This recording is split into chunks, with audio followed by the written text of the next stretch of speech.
গতকাল গাছ থেকে পাকা টসটসে লাল লাল দেশি খাস কাটা টমেটো তুলেছি। টমেটোগুলো দেখুন একবার, পেকে একেবারে লাল হয়ে গেছে। এই টমেটোগুলো গাছেই ভালো করে পাকানোর জন্য আমি পলিব্যাগ দিয়ে বেঁধে রেখেছিলাম, যেন পাখিতে নষ্ট করে না ফেলতে পারে।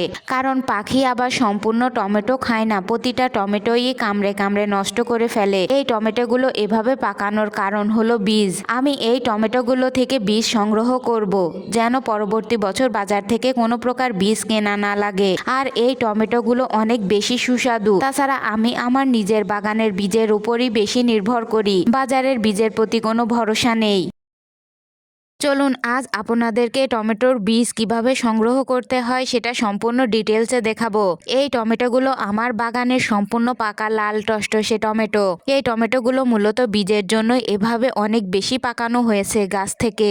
এবার এই টমেটোগুলোকে ফালি ফালি করে কেটে নিব। টমেটোগুলোকে সাবধানতার সাথে ফালি করে কেটে নিব, যেন বীজগুলো কোনোভাবেই কেটে না যায়। এবং একটা প্লেটের উপর টিস্যু বিছিয়ে নিব। এবার একটা ছোট চামচের সাহায্যে টমেটোগুলো থেকে বীজগুলোকে আলাদা করে নিব। বীজগুলো এবার প্লেটের চারপাশে সমানভাবে ছড়িয়ে দিব। এবার রোদে দিয়ে শুকালেই টমেটোর বীজ রেডি। তারপর শুধু সংরক্ষণ করে রাখার পালা পরবর্তী বছরের জন্য।